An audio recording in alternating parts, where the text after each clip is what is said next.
هاي البنات شوفوا المرقه تاع الدجاج راهي طيب.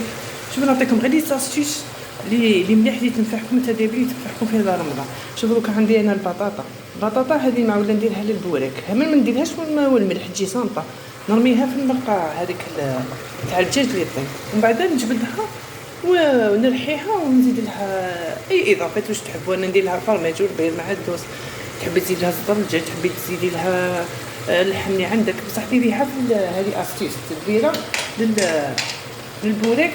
البطاطا كي نطيبها وين نحطها ما نديرهاش ما ملح، شوفوا نديرها هنا ونخليها من بعد كي طيب انا نحيها. وهنا شوفوا وجدت انا دركا عندي لانيمي ان شاء الله هنا يشفي اي واحد مريض. شوف اللي عندها لانيمي وكامل لازم تشري بزاف هذيك الكبده تاع الدجاجه. شوف واش راسي ندير انا ندير كونتيتي هكا، وكل مره نسقيه بشويه، كل مره نحط شويه في التبسيل في الفطور ونحط واش ندير لها. شوفوا هاي الكبده هاي دي كونجليتها دركا، درت لها شوفوا الثوم، طوماطيش، فلفل حار، معدنوس ولي زيبيس كامل هذوك اللي وريتهم لكم، راس الحانوت، الزنجبيل، الكركم، الباجينه بنينه هكا. من بعد كي تتقلالي ندير لها شويه طوماطيش امبط هكا. شوف الكبده تاع الدجاجه ها مليحه لاني كامل نديرها كامل واش جاب لي من البيت هكا، نحطها تتقلى دركا حتى تتقلى لي هذيك الطوماطيش وكامل. ومن بعد ندير لها شويه طوماطيش امبوط مثل شويه ما غير قطرانه ماشي حاجه كبيره، ونخليها هكذا. كل ما نحب ندير شويه هكذا في الطابله نكون موجدتها ما خليت نسخنها هكا يجي بالطريقه هذه تجي بنينه. جربوها هكذا.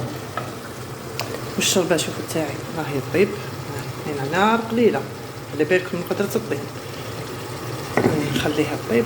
وها شوف بصل الطوماطيش تاعنا ها هو نوريه لكم. شوف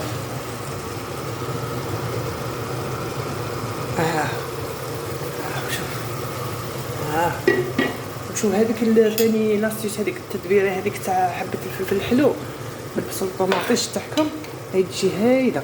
ها كنخلي هذاك البصل الطوماطيش البصل الطوماطيش مازال البصل مع اللحم مع هذيك حبه الفلفل الحلو مع هذوك راس الحانوت وكامل نخليهم هكذا. كي نشوف هذاك اللحم هذاك بدا يطيب لي نرمي له الطوماطيش نقطعها ونرميها عليها هكذا. راكم معنا في البلوك تاع اليوم ان شاء الله.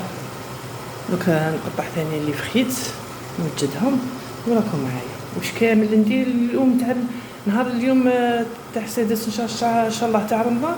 نوريكم كامل واش طيبت كيف حطيت الميده. راكم معانا.